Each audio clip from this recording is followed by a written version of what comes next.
Hi guys, frankly I'm getting tired of this. Once again, the mainstream media invites people on without informing the public who this person really is and what they represent. Case in point, James Bartholomew.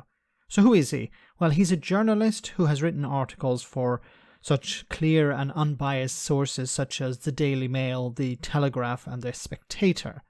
He stood as a candidate for the Brexit Party in 2019 and is deeply critical of one of the pillars of society, the welfare state, which he describes as dysfunctional. Oh, and how could we have forgotten he has contributed to our old friends, the IEA. Remember that right-wing think tank? Yes. According to Wikipedia, it says it published climate change denial material between 1994 and 2007. It has advocated total privatization, in effect abolition, of the National Healthcare Service, the NHS, in favour of a healthcare system the IEA says is similar to Switzerland, Belgium, the Netherlands, Germany and Israel. Now that I've done the BBC's job for it, let's hear what James had to say about the NHS. I mean, the access to GPs, despite what Claire says, is terrible. We have people, I know people who cannot get an appointment. You have to ring up at 8 o'clock, and if you ring up at 5:30, you can't get an appointment. This is an intolerable situation, and it has a knock-on effect. We come on to accident and emergency, but I was told by a GP yesterday that she works in both as a GP and as a GP in accident and emergency.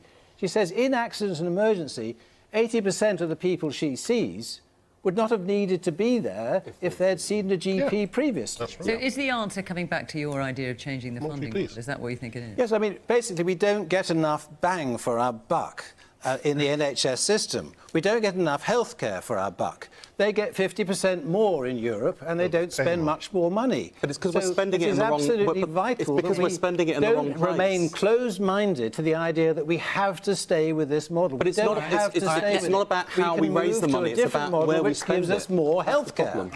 Will? So Okay. When they compare with Europe, they miss a very valid point, a very important point, that in Europe it's highly regulated. Now the IEA and the Brexit Party and the right wing don't like regulations. So they'll point the finger and say, look, in Europe everything is working much better. Why don't we have something like that? A public-private enterprise where the NHS isn't completely public, part of it is privatized. Now, unfortunately, a lot of it is privatized at the moment by the Tories, and what they're pushing for is more privatization, but unlike Europe, it would not be regulated. You know, the fact that this guy who ran as a Brexit Party candidate, he didn't win his seat, but he ran as a Brexit Party candidate, and now is complaining about a lack of GPs and a lack of staff in the healthcare system and the healthcare system collapsing. You know, the Brexit Party, the one who is advocating for a harder Brexit than the one that Boris Johnson delivered. A worse situation when it comes to trade, but when the party that's been banging on about we need to stop immigrants from coming into the country, we need to stop people from coming into the country. You know, the former leader of the Brexit Party, Nigel Farage, complaining about both legal and quote-unquote illegal immigration. Even the legal one he's against. He's against bringing people into work in the NHS, doctors, nurses, GPs, for example. And now you have an ex-member of the Brexit Party talking about, oh, we don't have enough GPs. Of course, what is he advocating for? Well, the abolition of the NHS here. Just send people into private care instead. That's the solution. And unfortunately, at the moment, nurses and other medical staff are finding out that they're actually being better paid in the private sector.